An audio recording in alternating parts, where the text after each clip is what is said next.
Oh, when We're we're live. live. All right, what's up, you beautiful bastards? Yeah, it's not everybody's dream. Brooklyn did not get kicked off yet. My position is still going strong, but I am hosting this match for Brooklyn versus Luca. This should be a very interesting match. The creator of Jukebox Trivia versus the champion of Jukebox Trivia. Um, so if this was trivia based, I'm pretty sure Brooklyn would be in the corner crying. Debate, he's got a little closer of a chance to beat Luca. So I'm going to go to the other judges. I can't do this by myself. So Sandy, even though they are not physically dancing, are you excited for this match? And who do you think can take this one? Well, I was really excited when I thought that Brooklyn and Luca would be dancing to show the whole world who would win in a dance off. But as it's debate, I mean, it's a little less exciting, but still pretty exciting. We have the music champion Luca and the creator of the league Brooklyn going toe to toe. I think it's going to be a fantastic match, but we will see. All right, and Malcolm, the hero, the great guy that he is, the one that did not show up naked on stream. Malcolm, thank you for waking up so early. How are you feeling about this match, and who do you think can take it? Um, it's definitely going to be a great match.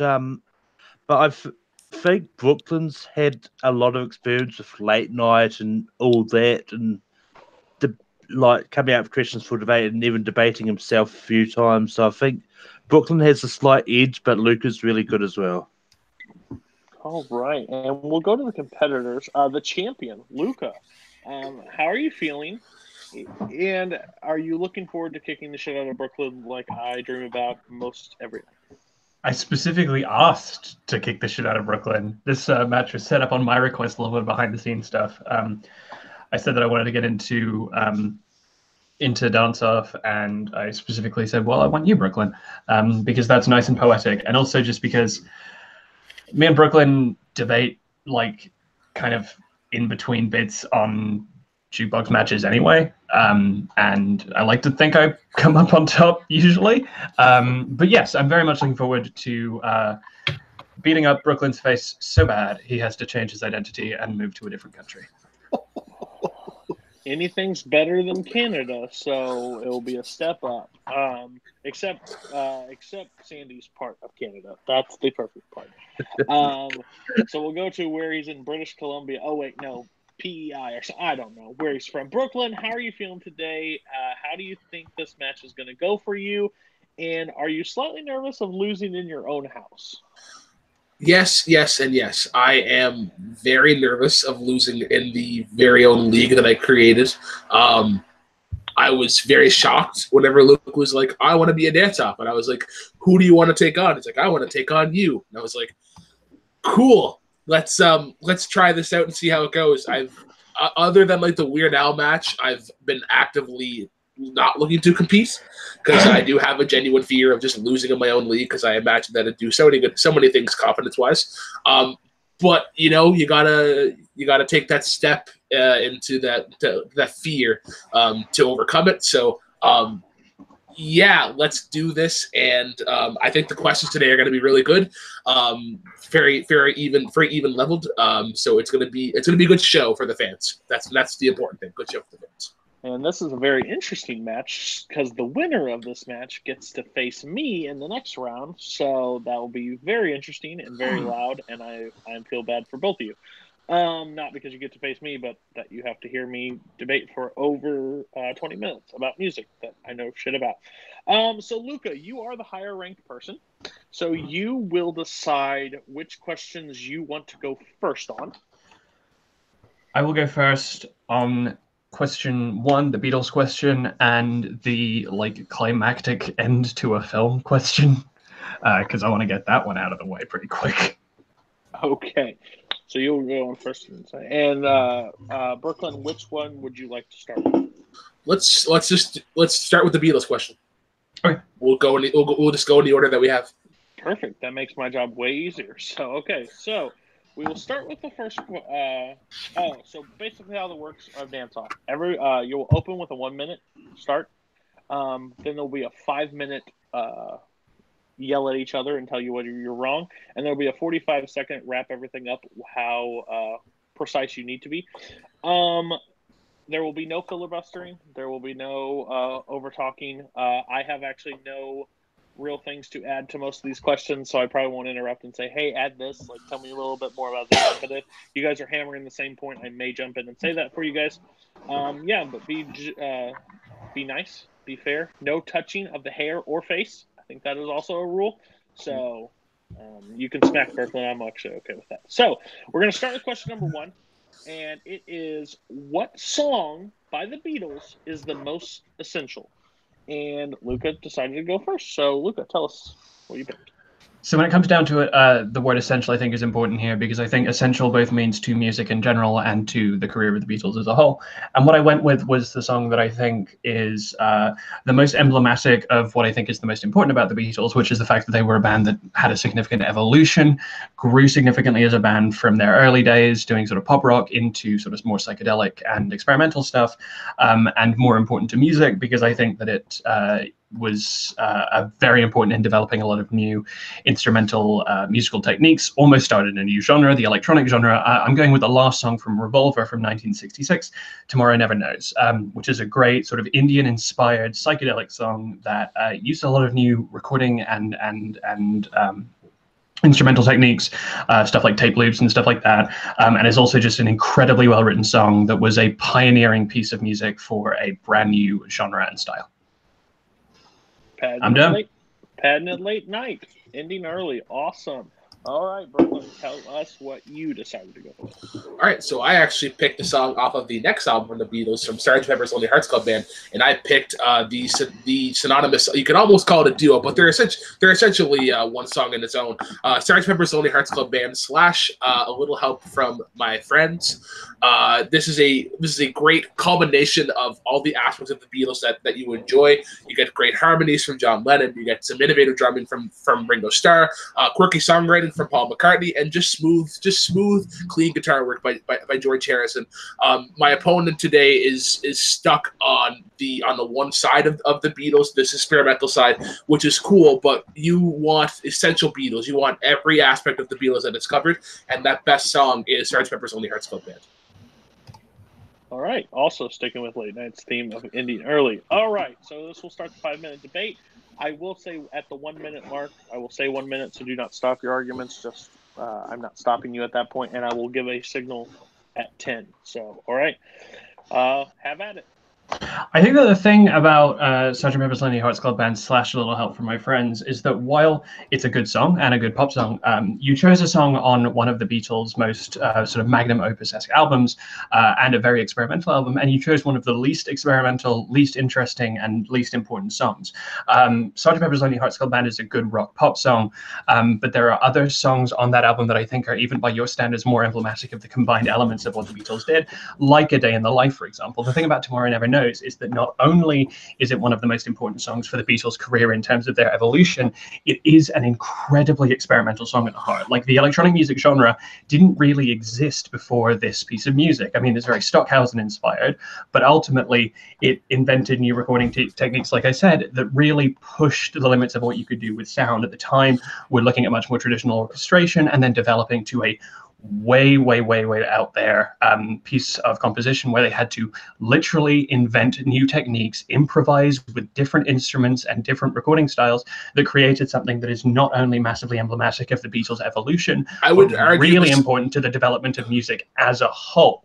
I would argue the same thing though for Tomorrow Never Knows. There are much better songs on Revolver, cough, Eleanor Rigby, cough, cough. Tomorrow Never Knows, just it's stuck in the one aspect of the Beatles that is interesting. It created a new genre, sort of. I believe Electric Light Orchestra is going for that more electronic style, but it's a super high risk song that doesn't. It's really a high risk song with an incredible high reward and an incredible high payoff.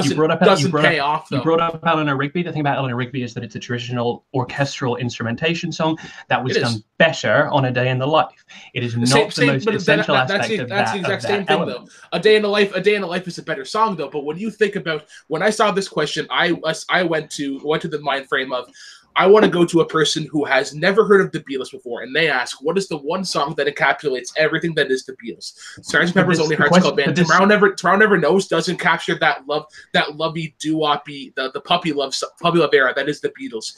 You get every aspect with Sgt. Pepper's Lonely Hearts Club Band. But the question is, what is the most essential song as a whole, not what is the most essential song to introduce to a newcomer, not what is the most accessible song. Even if you were looking at that, what is the most accessible aspect, there are other songs on Sgt. Pepper's, like Lovely Rita, for example, like Fixing a Hole, that I think do that better. There is no song by the Beatles that does what Tomorrow Never Knows does and exemplifies what Tomorrow Never Knows exemplifies. Within You Without You is probably Within You Without You is a very different song. It's much more traditional raga inspired. It uses much more traditional instrumentation. Tomorrow Never Knows uses that traditional instrumentation. But it's not as much. Like I said, that sitar takes you out of this world. But the sitar does the exact same thing in Tomorrow Never Knows, and Tomorrow Never Knows does more on top of it. Within You Without You is a great Indian-inspired pop song that does use sitar, but so does Tomorrow Never Knows, and it puts other stuff on top of it. Within You Without You does not have the same tape looping. It does not have the same use of unconventional amplification.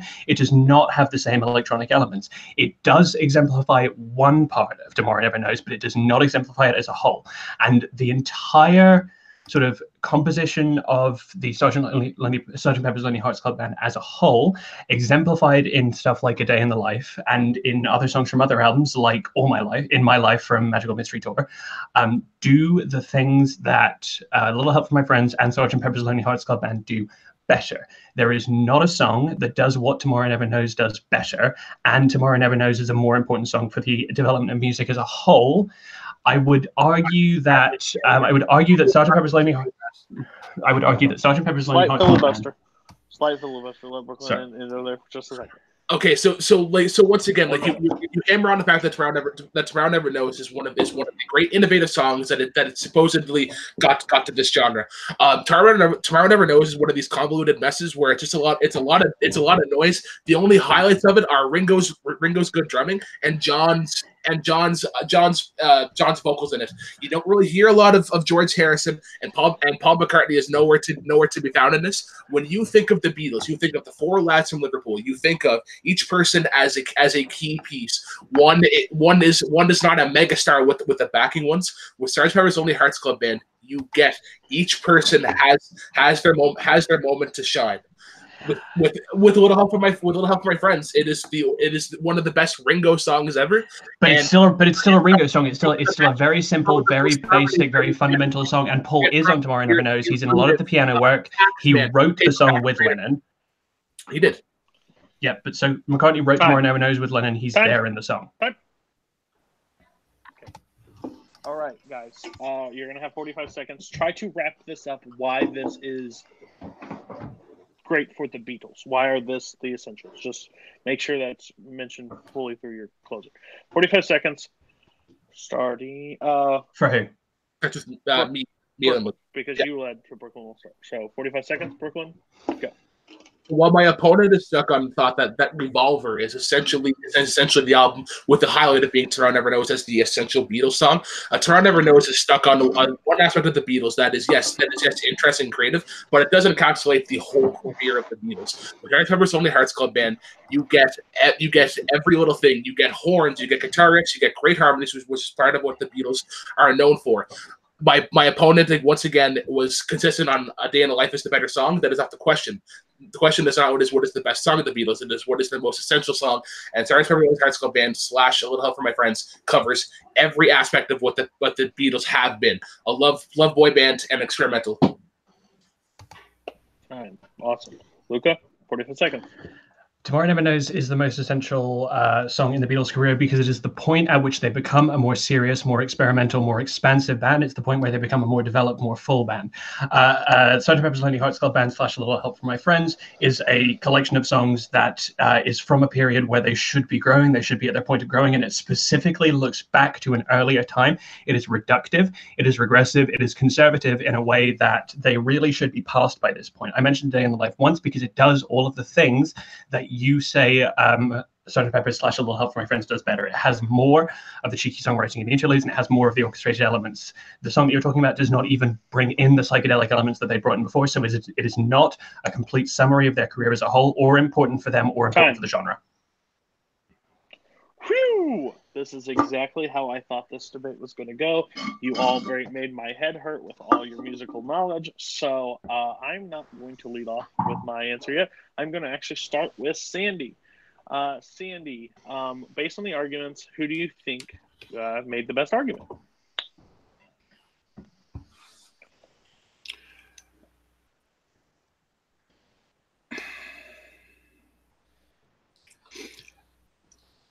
I believe, based on the argument, that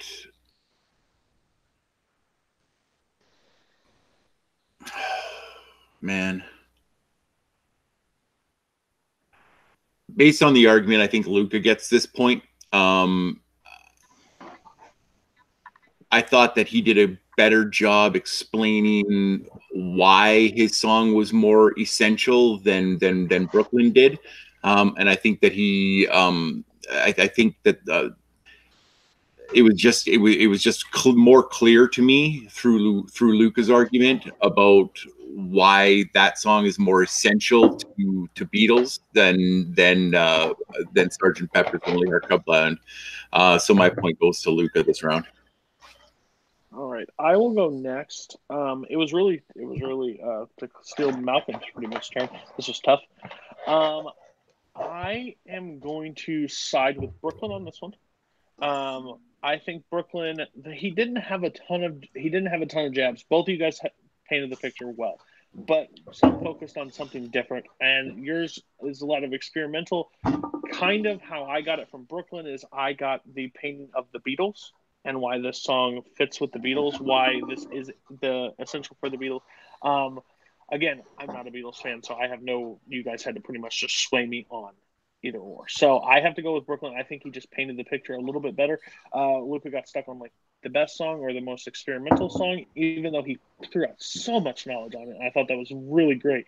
It was just, I think Brooklyn painted a simpler picture, but it was actually a very effective picture. But again, that's why we have 3 judges here. Malcolm, become the deciding vote. Yeah, this was tough. I'm going to have to side with Luca on this because even though both brought up really good points, I think Luca stole it away when he sort of compared, brought up A Day in the Life and going that A Day in Life did what Sergeant did before what Sergeant Pepper's was doing, and that kind of stole it for me. But it was really close to call. Yeah, absolutely, fair enough. So by split decision, Luca takes the first point, and he, so that works out perfectly. Okay, so we're going to go to question number 2, and gosh, this is going to be a doozy. Going to extend this one by 15 minutes, please. Petition for that. Hold your bias back on this when you hear the question, okay? What decade was better for music, the 70s or the 80s? Brooklyn is going first on this question, so Brooklyn, let us know what you picked. All right, so let's paint a picture first. The 1960s were this great great decade, essentially, of determining where music stood with rock, and what were sort of the basic approaches that we could do it. You had the Beatles, the Rolling Stones, etc. The 70s is where it was like, all right, let's take rock and let's expand it into the branches that we now have. You have some of the most iconic albums in music history. The Dark Side of the Moon, one of the best prog rock albums of all time. Rumors, one of the best albums in general, one of the best story and songwriting albums from start to finish. You have Eagles Hotel California, Led Zeppelin 4, Houses of the Holy. There's a plethora of albums. You could go even into various country and funk. Country, you had Waylon Jennings. In funk, you had Stevie Wonder, Marvin Gaye. There was an expansion of so many different genres, and it was this once again experimental decade where you got to see genres flourish, and that's where the 80s sort of fell in. Time. Perfect. You guys are becoming my favorite human beings on how you end right on time. Luca, tell us why the 80s is better. So the 70s are a great decade, but everything that the 70s brought was expanded, diversified, and widened into a fuller picture in the 80s. You were talking about rock, and you kind of focused pretty heavily on rock music, and I think rock music expands greatly in the 80s. You have alternative rock, you have heavy metal, you have more experimental rock and noise rock coming in later. You were talking about funk. Funk expands in the 80s. You have Michael Jackson and Prince. You were talking about folk. That's something that falls off a little bit in the 80s, but then comes back later, influencing alternative rock bands like the Pixies. The thing about the 80s is that everything essentially got from a very simple point in the 70s and then expanded outwards. Something that also needs to be brought up about the 80s is that it's not just a rock-dominated landscape anymore. You have things like hip-hop, you have things like experimental music, you have things like electronic music that are really, really sort of being brought in. The 70s are kind of the slide off from the 60s in a way, and the 80s is really an explosion of new, creative, different ideas. You also have new wave and pop music. You have post-punk, and you have lots of different sort of introductions of new weird kinds of pop music that are being felt very much today, especially like synth pop and that kind of thing. Time. Whew. All right. Take off the gloves. Start swinging. 5 minutes starting now. All right, so the downfall of music today, the shitty club techno thing, that starts with the 80s. You talk about how punk rock and alt rock really starts in the 80s. Those images and those trends were already starting with bands like the Clash, like Neil, like but Neil the Clash Young. releases their best album in the 1980s. They released London Calling, But they started in the 70s. So many bands that started in the 70s solidify into their fullest version in the 80s. No, the Clash releases London Calling. Garfunkel. Joy Division releases Closer. Paul Simon releases Graceland, which is his best recording. You brought up Paul Simon. Bridge Over Troubled Water is exponentially better. Prince releases Purple Rain. Michael Jackson releases Thriller and Bad. You get the Off best the wall. work. You get the best work of a lot of people who started in the 70s in the 80s. The thing that you brought up about club music and modern pop music, that is a genre preference thing. You cannot make a genre preference comment and argue that it's a legitimate argument, because what matters is the fact that what is dominating people's airways now, what a lot of people are listening to, is very heavily influenced by the 80s. Whether you personally enjoy that genre or not is neither here nor there. It started in the 80s. That is an influence that carries forward. Also, but people talk about people. What was the hugest fad of the 80s? It was to add synth. It was to add these bright things, and it's that trend that really should have stayed in the 80s has carried. But you're making this comment that it really should here. stay in the 80s. It's massively popular today. It's massively out there today, and it's influencing really good artists. People like Lady Gaga, people like Charlie XCX, people like all those things. And you're saying, okay, I know you're going to bring up that people say that the 80s are a cheesy decade and there's a lot of crap. The thing is, there's a lot of crap from the 70s, but we've got such an intense use of rose-tinted nostalgia glasses. What's the crap from the 70s, though? Starlin Vocal Band, Disco Duck, C.W. McCall, Dr. Hook, Captain and Tennille, the 70s. Dr. Hook? Really? Cover of the Rolling Stones? Really? No. What's your point? The 80s are essentially. The 80s are essentially. Let's take the great storytelling and music competition that we have in the 70s, but let's focus more on the music and less on the storytelling. Thriller is a great album, but Thriller is more so for the music. When you think about the songwriting in general, the songwriting falls flat from the previous decade that was. This is not storytelling debate. This is music debate, and you're talking about this synthwave stuff as if it's a bad thing. You get bands like New Order, you get bands like Aha, you get bands like Flock of Seagulls, you get bands like Duran Duran, which are hugely popular and influential. The thing about the 70s is that it's the slide off from the 60s of all the experimentation that was going on there. Everything is becoming ultimately more dull and more sterile. The Beach Boys had their absolute worst stuff in the 70s. People like Bob Dylan had all this great stuff in the 60s, fell off towards the end of the 70s. With the 80s, people talk about the 90s, right, as if it's the dawn of alternative rock and grunge, but bands like the Pixies, bands like Sonic Youth were massive. Pearl Jam and Nirvana both released their first stuff in the 80s. But they excelled in the 90s. They had to start out. But then that's the argument that you were making. Okay, but then look at one of the greatest bands of all time, the Rolling Stones. Where is their steaming pile of dog shit? It is the 80s. That is a dark time. Dancing in the streets with Mick Jagger and David Bowie. David Bowie, one of the most influential artists ever, has garbage. Other than Dance, The 80s is a dark time for a lot of these 70s artists transgressing into the new decade. But it's also a fantastic time for a lot of 70s artists as well. And you still haven't brought up my point that, like, for example, artists like the Beach Boys, again, have terrible stuff in the 70s. If you're talking about the 80s, you're a Canadian. Rush releases Moving Pictures in the 80s. It's one of their best and most popular albums. Again, Genesis goes into their Phil Collins era, and that is a debatable era for some, but is really, really influential. Phil Collins doesn't really blossom though until the 90s. He absolutely, but the Genesis era of Phil Collins is the 80s era, and it's got some of the best stuff. Peter Gabriel starts to do more experimental, more interesting stuff. A lot of the bands that start in the 70s release their best stuff in the 80s, and that's the argument that you were making about the Clash. What I'm saying is the reverse of the argument that you're making for Nirvana, right? What I'm saying essentially is that the decade of the 80s. What I'm saying essentially is that the decade of the 80s are trend followers. You don't get these trends without the trend setters of the 70s, like the 70s, like your rumors. My question to you, Luca, is the 70s are so indebted to the 60s. You're talking about that. What is your 80s version of rumors? My 80s version of rumors is probably Daydream Nation by Sonic Youth or Purple Rain by Prince.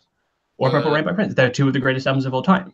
Like, you're talking about bands like that started in the 70s, moving on into the 80s. You were talking about Led Zeppelin, Black Sabbath. They started in the 60s as well. So if you're going to make that argument, Led Zeppelin, Black Sabbath are 60s bands. Led Zeppelin 4 is one of the greatest albums of all time. Led Zeppelin 1. Gosh, I wish I could make this go 10 minutes. This is insane. I'm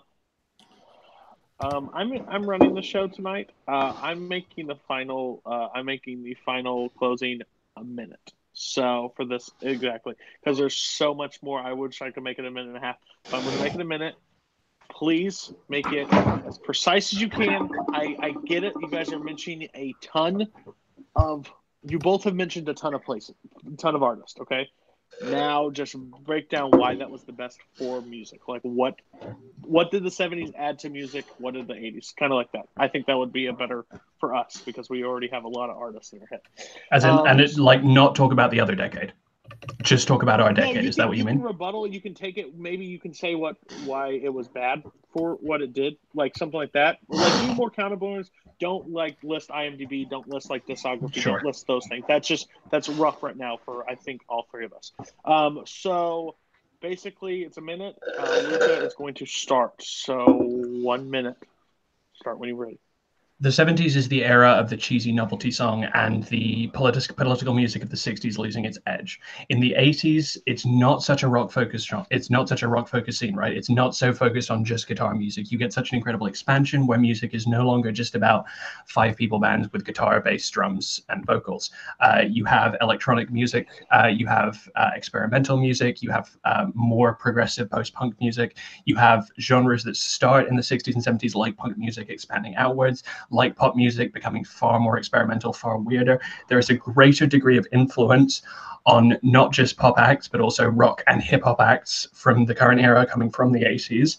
And you get a more varied, more diverse music landscape that is a result of this massive explosion of creativity. And also more underground, more experimental artists are allowed to do their thing more because of this greater usage of tools and this greater ground for experimentation, not just in pop, but also underground in both wider and smaller contexts. Whew. Thank you, Luca, for going by the way. Brooklyn, start when you're ready.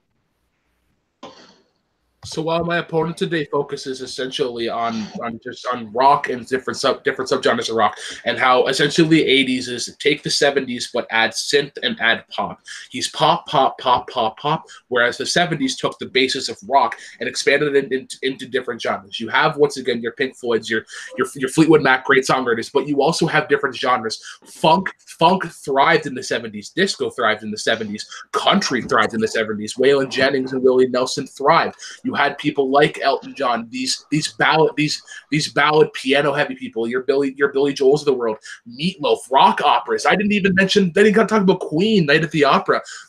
Rock operas thrived in the 70s.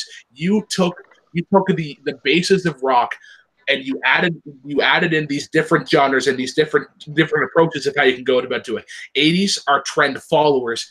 70s are trend setters. And it's very easy to be a trend follower. It takes balls to be a trend setter. Perfect. Ooh. Gosh, this is why we do not do close-ended decade questions in this kind of. It's too rough. And hell no, I'm not going first. Malcolm, please let me know where you're sitting. Gee, thanks. You're welcome. Thanks for waking up for this. For me, this one was actually one in the closing. There's I mean, the main debate, not that it was bad, it was just there's a lot of artists thrown about, and I kind of got lost about who threw out which artists and sort of what they said. But I mean, with the closing, it sort of made it easier for me. And with that, I'm going to give my point to Brooklyn because his point about that so many genres thrived in the 70s kind of hit stronger than Luca. I mean, it's one of those ones which it's so close, it's really hard to make it cool. But yeah, I'm going to give my point to Brooklyn. It's so rough. I will stand. If you were sitting on this side, I think you guys would be a lot closer than what you might think in your head. Sandy, I'm going to let you go next. So, I mean, you may think that it's a slam dunk on one particular section of the music genres that we've been talking about, but like I grew up in the 70s and the 80s, so I have an appreciation for both styles of music. For me, this, like Malcolm said, this really solidified my point, or to where my point was going to go in the final rebuttal. My point goes to Brooklyn for this round, because I think that he brought more to the table of why, not just naming off a bunch of bands, but genres that thrived. It was really important to bring up. So for that reason is, once again, it could have went either way, but my point goes to Brooklyn, this one. Okay, I've been on the opposite side of both. I would have given it to Luca. Brooklyn did something in the strategy that I don't like. We've talked about this too, is asking questions and then getting smacked in the face with your question. That's kind of the rough part. I think Luca did that twice in the match. I think Purple Rain was the correct one, but on that rebuttal. But it was close. It was really close sitting on this side. I just think Luca hammered so many points so my viewpoint is where he hammered so many artists that you actually had to recover in the rebuttal by still bringing some of them up and having that effect, because Luca hit so many in that round. But again, I think that debate should have went 15, and it could have went Brooklyn's side for me. But this is why we have two judges. It is 1-1. So going into the third question, in honor of Bohemian Rhapsody, climatic. I'm having Brooklyn disease. This is what happens when you host. I get it now. Climactic. Such as Live Aid for an act you'd like. I don't for any act you'd like. Like a climactic end for a movie, right? Like I think that's supposed to be the idea. I'm guessing. Yeah. Is that how you've looked at it? Yeah. Okay. Yeah, that's fine. So, Luca, you're going to start. 1 minute. I think that one of the most underrated musical artists in, I think, honestly, all of rock and folk history is Janis Joplin. I think that we talk a lot about people like Dylan and the Beatles and Zeppelin and stuff like that. I think that Janis Joplin doesn't get mentioned enough, and I think that while she's popular, I think that her incredible impact on music as a whole is often underappreciated. And I would love to see a film about Janis Joplin's life, because her last concert of all time is an incredible story. It was at Harvard Stadium, and it was her last concert. It was a short set, and their equipment got stolen. And despite their equipment getting stolen, they used borrowed equipment and put on a very, very short set. And it got sort of fantastic, brilliant reviews, and was very, very close to the end of her life. And I think the reason that I think this would be such a great ending to a movie is because we haven't really seen much of it. There were photos of it that got released in 2015. But besides that, it's very much shrouded in mystery. It's very enigmatic, and Janis Joplin is generally a very enigmatic character. And I think that for a film about her life, which was such an interesting life, to end it there would be incredible. All right. Brooklyn, hit us with yours. All right, so once again, let me paint you a picture. The year is 1994. One of the greatest country rock bands ever, the Eagles, had been broken up for 14 years. There had been talks about doing a reunion, but nothing was ever really set in stone. Then comes the Hell Freezes Over concert, a predominantly acoustic showing. They did great renditions of Hotel California, Tequila Sunrise. They brought in New York Minute, Love Keep Us Alive. But this was, and the concert opened in such a great way. It's Glenn Frey saying, "We never broke up. We just took a 14-year vacation." This is a way to end a great movie, because you have this climactic buildup of getting the pieces together, like sort of bringing back the band. There are such key pieces in Don Henley and Glenn Frey and Joe Walsh, Timothy B. Schmidt, and just the process of how they got this concert to be, and then the concert itself. That performing of Hotel California is the best performance of Hotel California ever. Time. All right. So Eagles versus Joplin. All right. 5 minutes starts whenever you're ready. Okay. Two things to start with. First of all, you said, "Let me paint you a picture. There's this tour that's going on." I don't need to paint you that picture. That tour DVD exists. We've seen it. We've seen that tour. We've seen that show. We've heard it. It's on a live album. It's a very, very popular album. We've seen and heard that. That, I think, dulls the impact of seeing it in a film, because we've seen it before as it's happened. A film would just be a bare impersonation of that and would not compare to what we already have and what we've already seen. Second of all, that live album, not the really very well reviewed. Rolling Stones gave it a 2-star review. AllMusic has rated it 3 stars. It's kind of an average. Its legacy and history is the sort of a very successful tour, a very monetarily successful tour, specifically the start of a successful tour, which makes it a weird thing for a climax for me. But as a performance, it is not very well regarded. It is not very well reviewed by reputable music publications. So it seems a little bit weird to pin this as this big climactic thing for this band, when A, they have continued on since. They went on a very successful tour on the heels of it, and B, not a very well reviewed thing. With this Janis Joplin concert in Harvard, first of all, it is, like I said, it's shrouded in mystery.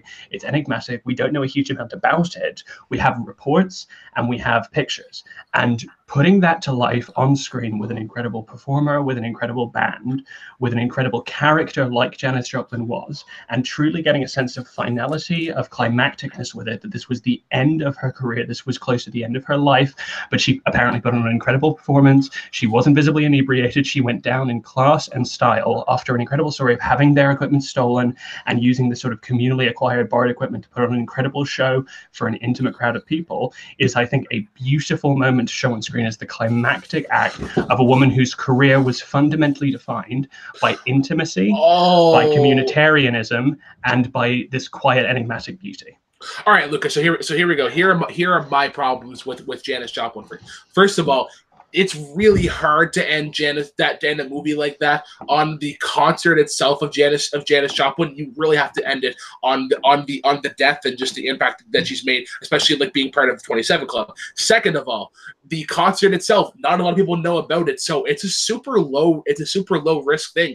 Any director can sort of like interpret different storytellings and whatnot. Exactly, that's a very good thing. But it's super low risk though. It's a very safe choice. You have with the Eagles one of the biggest demises ever. You have clashing, falling apart, civil lawsuits essentially, and then after 14 years of just hatred and bigotry and different solo careers, how they're like, let's get back at this. I wholeheartedly disagree, and that this is one of the greatest acoustic performances ever.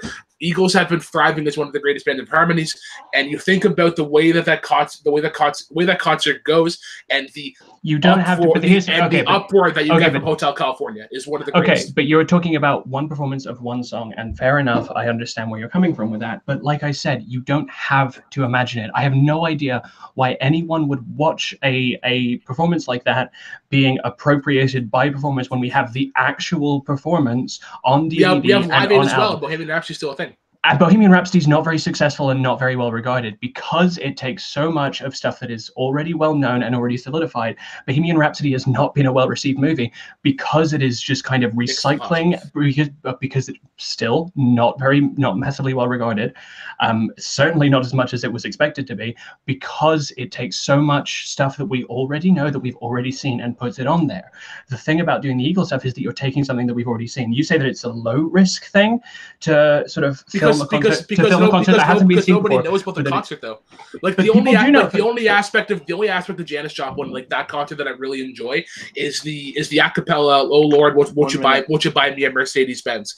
You take so many different aspects, and like I can't picture what song that you really end on it to give it that lasting hurrah. You ended on Hotel California, because the way that solo ends, one of the greatest dueling solos ever. It ends, and then you have this uproar of applause, closing credits. I mean,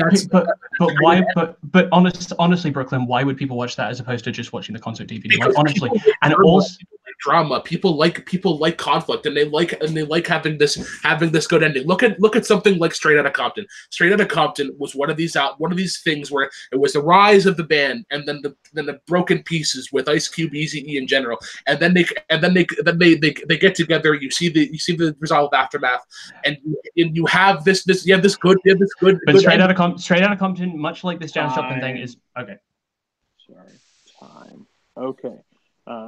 Queen is Bohemian Rhapsody is a beautiful movie. Luca, watch your mouth.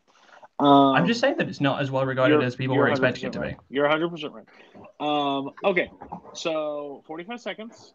Close it up. The thing I want to hear in this is you guys are talking about the content, and that's great.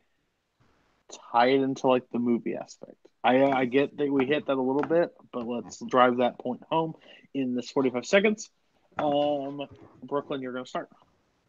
The title of the film: Hell Freezes Over. The rise of the band, Hotel California. The breakup. Various different members leave. You have that 14-year gap as them different various solo careers. Don and Timothy B. Schmidt and Joe Walsh doing their various different things. Then you get that moment. It's like, the band's coming back together. You can have this almost sort of montage aspect of how they bring in the Philharmonic band, how much practice they go, and they remove that rust, and then you end it on the great concert. And the final song that you ended on is that Latin heavy acoustic, very nylon string approach to Hotel California with Janis Joplin. It is low risk because not a lot of people know about it, and it's very easy to appease a mind that doesn't know a lot about it. Eagles is a high risk, high reward concept. Time. Sorry, I missed the time. Okay, Luca, 45 seconds. A film about Janis Joplin would be incredibly revealing. Again, exactly the reason that you're saying that it would fail is because people don't know about her, because she's not as well regarded, but she is incredibly important. You can have this wonderful film about her rising up in the folk rock world as a female artist with her bands usually of men, and navigating that world, and then her gradual downfall, but remains the beauty of her music. The reason that the Eagles thing is an incredibly safe pick is because they're a massively popular band, because they're massively regarded in the same way that Bohemian Rhapsody, financially speaking, is an incredibly safe pick. People not knowing about it, people not knowing this story, makes it more worthwhile to be talked about, makes it something that is more necessary for people to see, especially considering how important that she is. And ending it on that very intimate, very communal concert, with ending with me and Bobby McGee, would be an incredibly beautiful moment that stays true to her legacy. Woo! That was a fun one. I actually really enjoyed that. I thought it was going to go so many different ways, and it went pretty cool. I'm going to start. I can't hide forever, so I will lead this one off and just kind of speak out what I was saying. I think, again, you guys are really good at music debate, and I do not want to face either one of you. Cool. This is going to be a bad deal with me. But where I sat with, Luca drove points home. Again, Janis Joplin has such a she's not out there. It would be a great story to tell. She has there's tragedy in her life. Such a simple concert. It would be a great closing. I thought that was a great bring up. A lot of things where you got stuck on was like who would want to watch that instead of the actual film. Brooklyn, I think you countered that really well, and I think you closed it really well in your closing. But I've been wrong the last few times, so I'm going to give the point to Brooklyn on this one. But again, I've been wrong twice. So we'll see if Sandy and Malcolm agree with me. But really great debate on this one. I think it was one in the rebuttal. But so I'm going to go to Sandy. You're muted, Sandy. Yeah, thanks, Luca. I actually wasn't talking yet, but Sorry. I would have started talking, and I would have been like, yeah, and then saw that. Well, thank you. This was really hard. This is really hard. It's you guys are amazing at this. I just bow down because I suck at this kind of crap. So, for me, it really did boil down to, the very last part of it. You guys all both brought up really good points. I echo Cody when he said that bringing up the Janis Joplin, that nobody's seen it. No, it's not out there. It's it's something that people would want to see. Was a good point. I thought Brooklyn countered it very well with his points about why it would answering the question about why it would be a great place to finish off the movie. But I actually will give my point to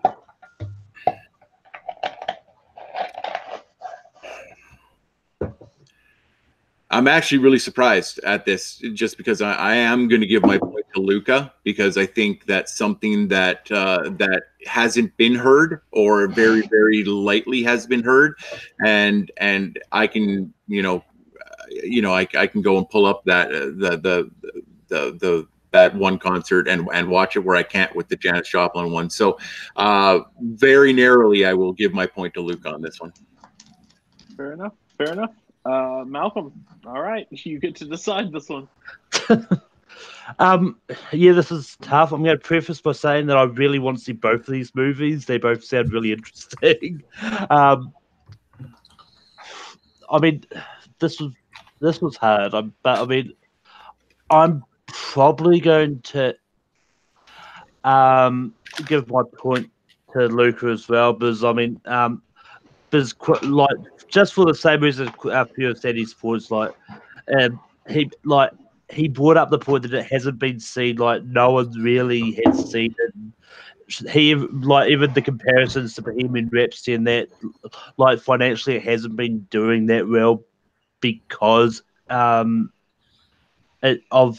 those sort of things. Like, those sort of points really stuck. But I mean, not to say Brooklyn was as bad, because it was really close. It was pretty much a coin flips kind of situation. So yeah. Well, I'm glad I won this. This one was the one that was like really personally important to me. So thank you. Also, Janis Joplin is like top three female vocalists, top 10 vocalists ever. I love her so much. Me and Bobby McGee is one of the greatest songs ever. See, it's not your show. Shut your mouth. And just for the record, like, that's why it surprised me so much, because I really don't like Janis Joplin. I've never been a fan at all, but Luca's point just really won me over on that one. I absolutely love the Eagles, so it was tough. But again, I don't like how this is looking for me on late night tonight, because I have been in the opposite 3 times now. So that's really interesting. So this next one, this is gonna be a fun one.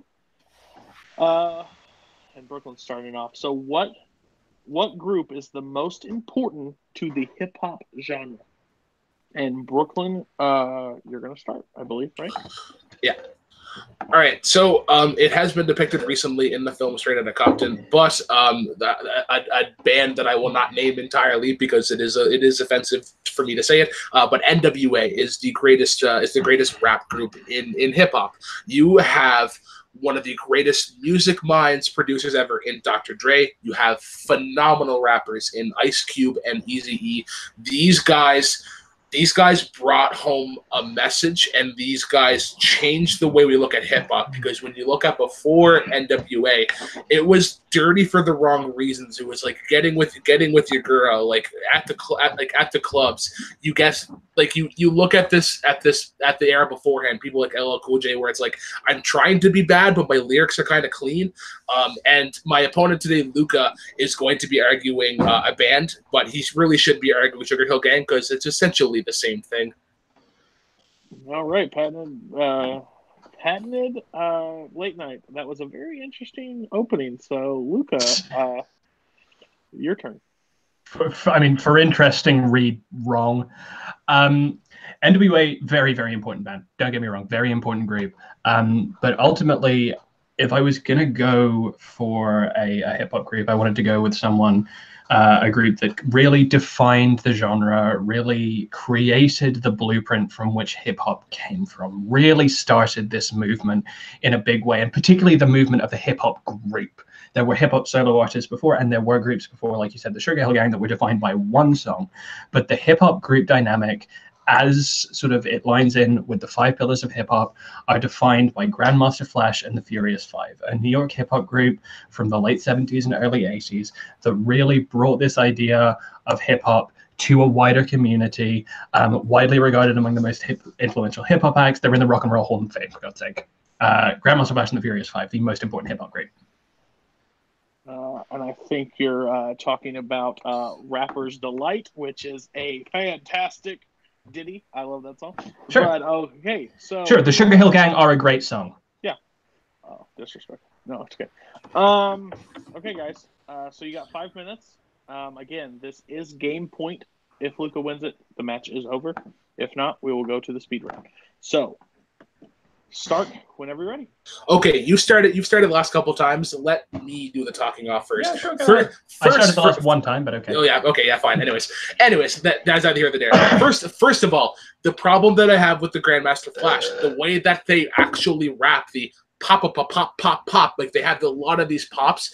That has been done already by Sugar Hill Gang, so they didn't really need to change a lot of the things. Also, the problem with Grandmaster Flash and the 5, whatever it is, you can't distinguish the different members. With the NWA, you have uniquely different flow styles of Dr. Dre, of Ice Cube, of Eazy-E, of the MC Ren. Ice Cube has a much more raw, really gritty kind of approach. Dr. Dre is much more laid back. Eazy-E is the best way to describe him is essentially pimp. He has a very cocky approach to him, and you are able to distinguish the different puzzle pieces in our NWA. Grandmaster Flash is essentially the Pussycat Dolls. Grandmaster Flash is the Cole Scherzinger, but you have this backing group that doesn't really differentiate from the group itself. It's one note. You've got a fundamental misunderstanding of what Grandmaster Flash and the Furious Five is, because I think your argument is that Grandmaster Flash is the defining MC of the group. He's a DJ. He doesn't rap. So that's an interesting point that you would make, that he kind of defines the rapping style of the group. The MCs are all very different. Keith Cowboy, Melly Mel are very, very different. One is a more boom bap type. One is much more lyrical, much more poetic. The thing that strikes me, though, is that the question is most important to the hip hop genre. And yes, NWA are a confrontational band. Public Enemy are a more political, more confrontational band who have been more consistent and who have more consistently ridden this political wave. NWA splinter very quickly, and they all go off and do their own thing, which is much more generic, much more in line with their own thing. And their politicism, their confrontation, which you're talking about, is much more short-lived than Public Enemy. Grandmaster Flash and the Furious Five really cement this idea of hip-hop culture. It's not just rapping anymore. It's not just MCing and DJing. It's rap, graffiti, beatboxing, b-boying, and DJing. And they really create this idea of New York hip-hop culture on the East Coast that really defines everything later to come. There is not a single band, not Public Enemy, not NWA, not A Tribe Called Quest, not the Wu-Tang Clan, that does not owe their entire existence to Grandmaster Flash and the Furious Five, because they really paved the way for new lyricism, new production techniques, and more electronic and more electro-influenced sound. And by electro, I don't mean synth, because this was before synth. I mean electronic and sort of African Afrobeat inspired. they really push that into the forefront. I think it's going to be weird with a couple of white guys arguing about this particular aspect, but also I think that Grandmaster Flash and the Furious Five really sort of cemented this idea that hip hop, especially in the 70s and 80s, was really an urban black contemporary thing for urban black contemporaries to push back against the power, to push back against the structures of power and systems of power. And that's what NWA were taking on. And even if you're going to argue that NWA are a better group, which I think is arguable, because Grandmaster Flash and the Furious Five are in the Rock and Roll Hall of Fame. The Message is one of the most crucial hip hop songs of all time. Even if you're going to argue that they are a better group, they are not a more important group, because what they have going for them is confrontation and is the fuck the police thing, right? And Public Enemy do that better in a more developed way that is more directly attacking systems of power than NWA, who are basically just aggressive and confrontational. All right. So first thing you bring up Public Enemy. Public Enemy, yes, was a great political band. But what was the one thing that they lacked? They lacked music. They lacked these different beats. What is the one thing they don't now? lack music? What is the one thing now in modern hip hop that has sort of taken over? Sampling, going back to different things. Who was one of the first people to do that? That would be one Dr. Dre. Express Yourself. It uses a riff. I can't tell you the name of the song, not the name of the song itself, but Dr. Dre is one of the people that really brought in sampling. NWA did what Public Enemy couldn't. They had a great message and had great music. Public Enemy really relied more so on Chucky D and the lyrics, whereas with the NWA, you have different pieces of the puzzle that could fit in there.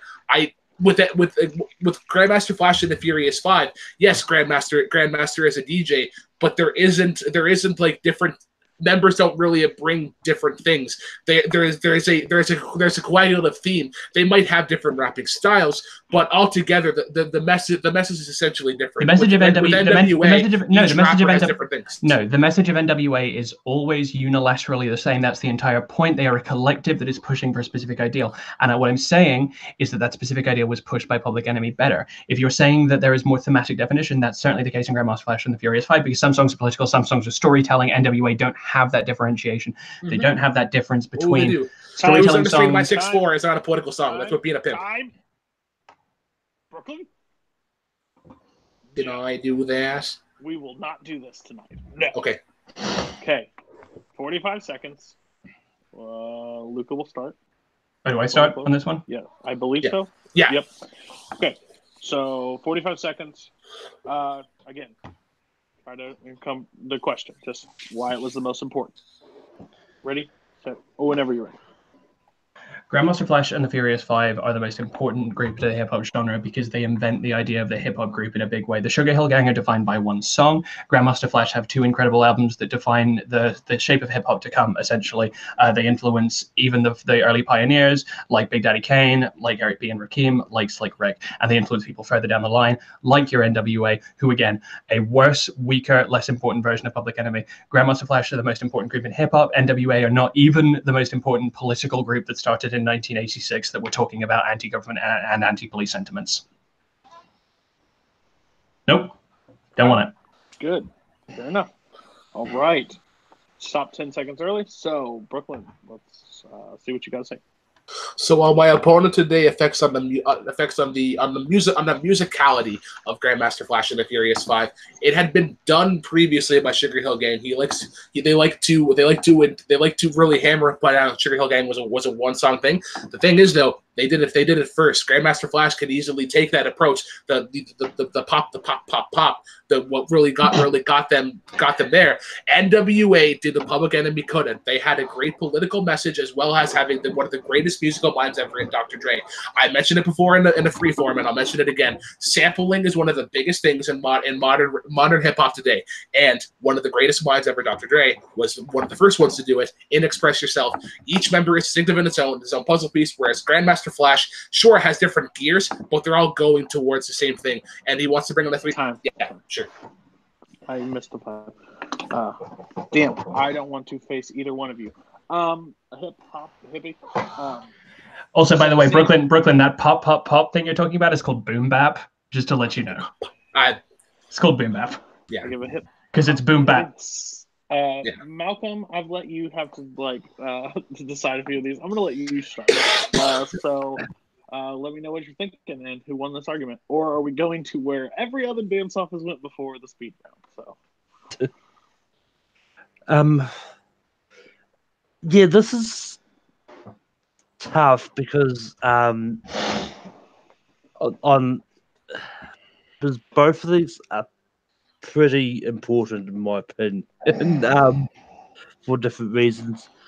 I'm gonna have to give my point to Brooklyn because I think he managed to hit his points about why NWA is more important better, but it was so close. Just there's a few little bit extra on Brooklyn's side that I heard, which kind of swayed me to his side.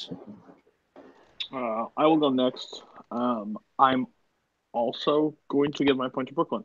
I just think, yes, the one song, the musicality. I think Luca did the best possible he could. NWA is just like a really hard to counteract, especially as a bunch of white guys sitting here. It's hard to, trying to decide white people. So yeah, that's rough. I would have to give it to Brooklyn. I think Brooklyn took it, just because that rebuttal was super strong. I think that was Brooklyn's strongest rebuttal I've ever seen him put together. So well done, Brooklyn. Sandy, your vote didn't matter, but where would you have voted? You're muted. You're still muted. If you're not talking, I don't know. You are talking now, I can see.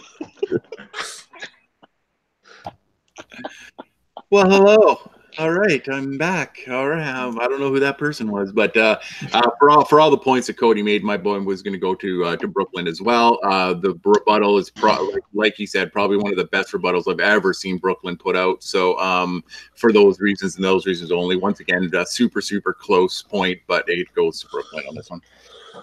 That okay, that's almost like that was my first choice. Yeah. Almost. Yeah. There's also a Will Smith point that I was going to bring up, but I forgot about it. I hate Grandmaster Flash and the Furious 5 as a band. I hate them. This speed round question was a group decided. So we all decided on this, so it's fair across the board. And I will also be the last person to give my ruling. I will give my ruling first. Yeah. Because I am the person that will be facing one of you, and I don't want that to influence either person or decide who goes. So, I see. Right, I get what you mean. So I'm trying to be as, again, I honestly don't want to face either one of you ever in any music debate ever. You guys are freaking terrifying and future champions of this league. Matthew Rosa, you ain't got a fucking prayer. So you get 45 seconds for opening, 30 for the rebuttal on this. So it's the first to say it. So basically, it's not closed-ended, but the first person to hear will go first. Best song by Duran Duran. Hunter of the Wolf. Okay, I heard Luca first, so Luca will go first. And just to hear your option one more time, Luca, it was Rio. Rio. Okay. And you, Berkman picked Hungry Like the Wolf? Yeah. Okay, perfect. All right. Luca, whenever you're ready, your time will start.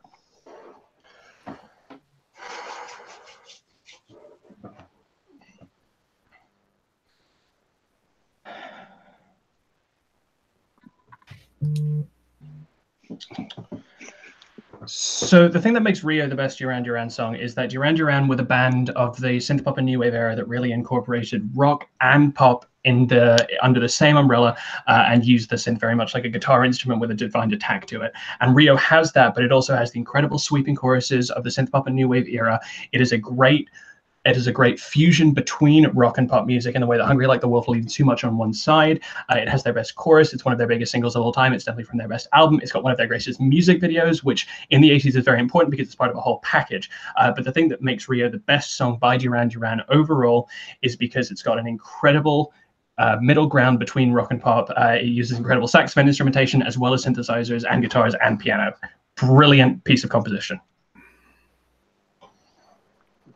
Perfect. Sorry. Yeah, you were time. Wife just came home. So, okay. So, Brooklyn, it will be your turn whenever you start speaking. You actually stopped perfect timing. That was insane.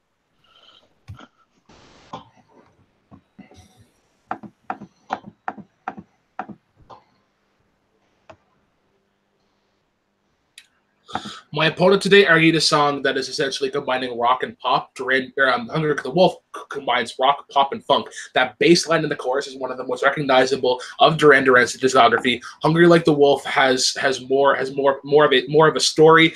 The chorus isn't just saying Rio, Rio, Rio, Rio, Rio. You have more profound and more prominent instrumentation, whereas the synth really just sort of blankets over everything. Whereas like you get great drums, you get great bass lines, you get great harmonies in Hungry Like the Wolf. Rio, Rio, Rio is one of the more forgettable of the ones. I don't like using that word, but it's just because it sounds the same, but there's no dynamic change. It's just Rio, Rio, Rio. Okay. All right. 30 seconds. Luca, whenever you're ready. I think it's kind of just objectively wrong to say that Rio is defined by synth. It also has an incredible bass line, great drum, and kind of key, the incredible use of the saxophone, which was performed by one of Elton John's collaborators, and really defines that song. It is sweeping, it is orchestral, it is epic in a way that Hungry Like the Wolf is not. Hungry Like the Wolf does have a story, yes, but it's kind of creepy and weird. And Rio is a much more sort of triumphant, beautiful song that makes an incredible use of both synth and organic instruments, whereas Hungry Like the Wolf, I think, falls too hard on a bass line that can't support the song as a whole. Hungry Like the Wolf is a better song. It's a more complete song. Time. Gosh. Brooklyn. Whenever you're ready.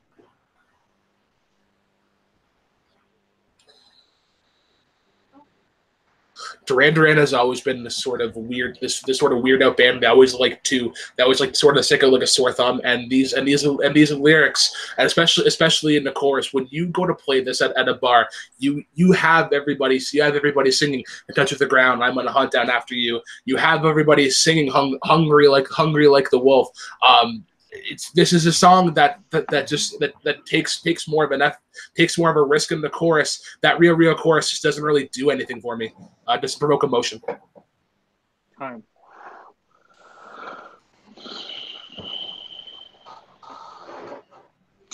That was insane. That was tough. You guys did a hell of a job. Again, I'll say this before. This will be a championship match down the line in Dance Off. I'm already calling it. You guys just had to decide each other in round one, so that sucks for both of you. In debate, I always talk about the backstep, and if you can put somebody on a backstep, kind of, it's an effective move. And both of you guys put each other there, but I think one had to stay a little bit longer, and I'm going to, again, my point doesn't even have to matter at this point. It's just the other two. But I'm going to give the edge to Brooklyn. And I hate Brooklyn. So I have to give it to Brooklyn. But that, again, if I rewatch this debate, I could be swayed the other way. It was that close in my eyes. But again, I've been wrong pretty much all night except the last question. So I'm going to go to Sandy next. Sandy, who took it for you?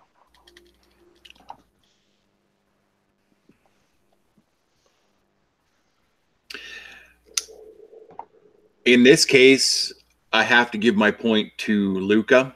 I believe that his points made more sense to me. Where I thought that Brooklyn spent too much time on the chorus of Rio, and not enough time talking about Hungry Like the Wolf. So yeah, just very, very narrowly, I give my point to Luca. But I will mention that Hungry Like the Wolf does have one of the best lines ever. I smell like I sound. I still don't understand what that means, but it's in there. It's great. So, but just narrowly, Luca gets my point. I assume he sounds like a wolf and therefore smells like a wolf. I don't know. Okay, awesome. And Malcolm, sorry, buddy. Put you in the spot. Decide who faces me next round. I think he just put me off if you all saw that. I'm pretty sure. Well, I mean, both these songs are definitely the correct two songs for this debate, no doubt. As for who debated better, this was very close. But for once, Cody is not the lone wolf voting for someone different, because I'm going to go with Brooklyn on this, because I just think Brooklyn had the slightest of slight tiny edges in that just really got through. And your winner, Brooklyn, the Black Lantern Vail. Wow. Okay, that happened. I will go on record right now. It may not be in the next coming months, but I'm telling you, Luca Brooklyn 2 is happening, and it will probably be for a title. That was the best debate I have seen online ever, and I hate this genre because I don't have music. I don't have that ability like you guys. It does not impact my life as much. So that's insane. I'm going to go to Luca first. Luca, how are you feeling after this? Do you want to punch us in the face? And it's okay to say yes, except Sandy. He would have given it to you. Yes, I do, Cody. Yes, I would like that, Cody. Actually, to be completely honest, like the speed round question, I've always had a bit of a weakness for speed rounds in everything. I don't know if I would have given myself the point in that one. The one that's bugging me, and that I certainly would have given myself the point on, is the decades question. Because from my perspective, after being told not to just name off a bunch of bands, Brooklyn named off a bunch of bands in his closing argument that supposedly won him the point. So I'm going to give you the point on that one. No, I know. I'm going to call slight BS on that one. But this was this was tricky, and I had a lot of fun doing it, and I was very passionate about the points made. I hope I never have to defend Grandmaster Flash and the Furious Five again, because as important as they are to hip hop, I literally hate 70s hip hop more than anything else in the world. It's one of my least favorite musical scenes and genres ever. I don't like it. Congratulations to my opponent.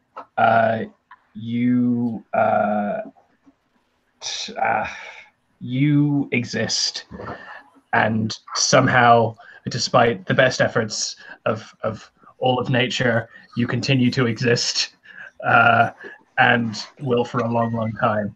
And as long as you do, you will be a thorn in my side. And I'm not going to forget this. No way am I forgetting this. It's going to come back to bite you in the ass, my friend.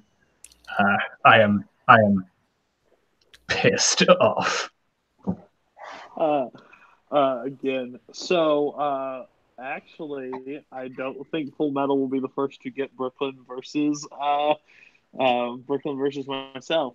Next round, it will be me versus Brooklyn, which will probably be the most heated debate ever. Brooklyn, how are you feeling? Do you feel like you should have won? Be honest, you're fair too. And how much are you looking forward to the next match that you have to face? All right, so what Luca said about the decades question, I echoed that for the live performance. I thought I had an exponentially stronger rebuttal. But it's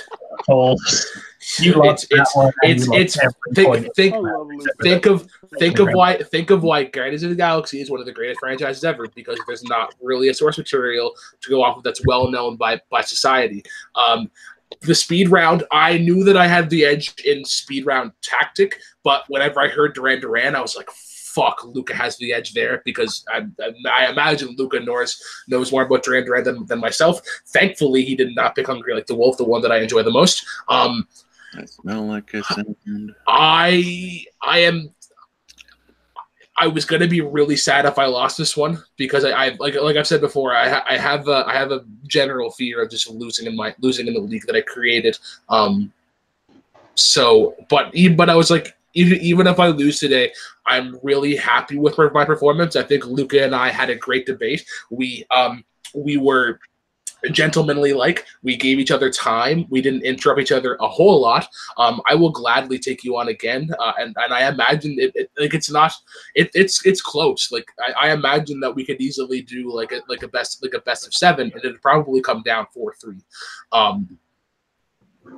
That being said, though, I got to take on a piece of turd known as Cody Newberry, who's a great debater, but doesn't have a database to back it up on. So, with that being said, I have another step in this stairway to heaven. That is the dance off crown. Cody, you're on, and you want to see tilt mode Brooklyn, you're gonna get tilt mode Brooklyn. See, the funny thing is, I will, before we go to plugs and talk to Sandy and Malcolm. The funny thing is, in debate, I am the one person that will study the hardest. And I will call upon whoever I have to call upon to be able to help me back up my points, because everything's fair in beating your ass. So that's going to happen. Again, I've always said this. You can have a database. You can. But you screw up late night with take 3 every week. You can. What was that word again? What was that word again? Climactic? Climactic. That's true. Yeah, it's true. One time. Good job. Speaking of climactic, you suggested the beginning of a tour for a climactic moment. Just so we're on the same page. So yeah, me versus you. It's going to be a heated match. We're going to have to find judges that are unbiased to either one of us, so that will be fun. Both of you, I will happily judge. That's true.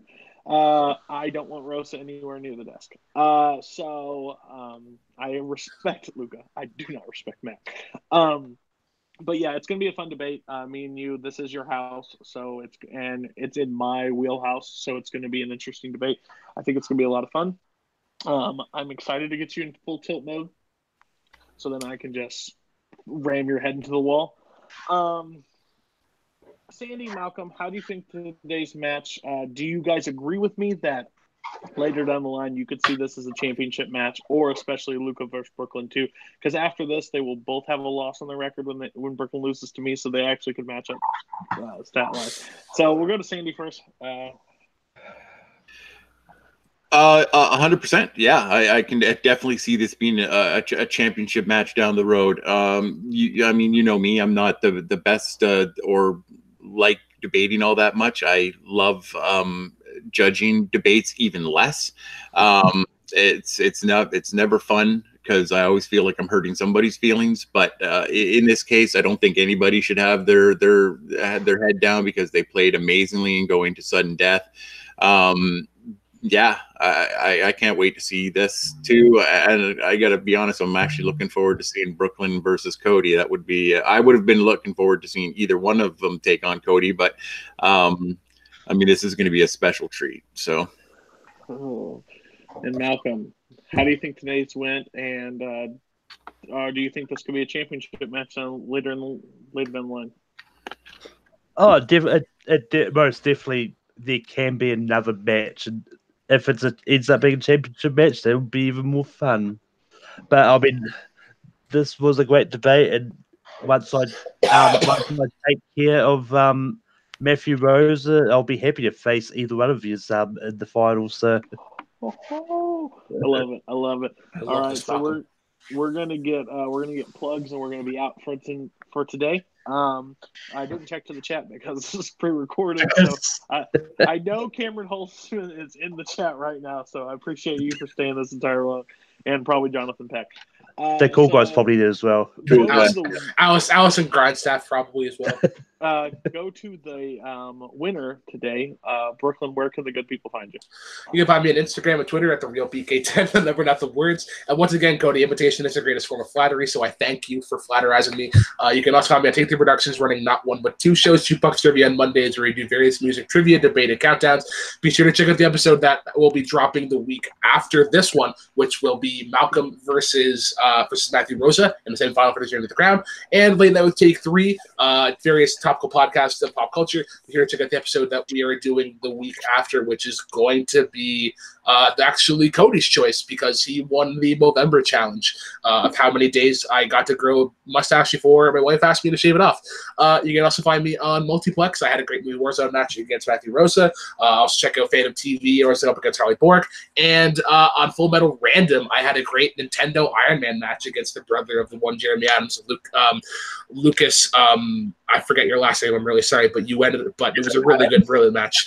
You? No, it wasn't Adams. It was something else. But it was Jeremy's brother, Lucas. Maybe, I don't know. Anyways, really good match. Go check it out. One of my proudest matches ever. But yeah, I'll send it off to Mr. Newberry. Oh wow, that was you were almost Coho length. That was insane. Yeah. Luca, where can the Jukebox Heroes of the World find you? I don't think I've got anything coming up except for I think I got drunk and now I'm in a Digimon Full Metal Random match with RJ. Two seasons of that show, so just gonna put it forward to RJ first. Yeah, watch that because I'm not going to be drunk for that match, but I was drunk when I entered myself in that match, so that's fun. Besides that, you can find me. I assume the next championship match is going to be at the Snowball for the Jukebox thing. It'll be for dance off, not for trivia. Oh, okay. Well, fine. Whenever they find someone who can actually get toe to toe with me in music trivia, they'll you can see me in a match with them. You can find me also at some point in the future chewing through everyone's throat to get back up this ladder, because I'm mad. All right, Sandy, where can the Jukebox Heroes of the World find you? They can find me all over the internet at ismelllikeIsound.com. No, it's S Robinson 1799 on Facebook and Twitter. You can find me as part of Take 3 every Saturday with my partner Matt Kearns with our Rhyme and Reason show, where we talk about everything you should like but don't. And this week we dropped our first episode of the Star Wars conversation. This Saturday we'll drop the second. You guys can find me all over Full Metal Trivia, singles, teams, Geek League, playing, and helping run the leagues.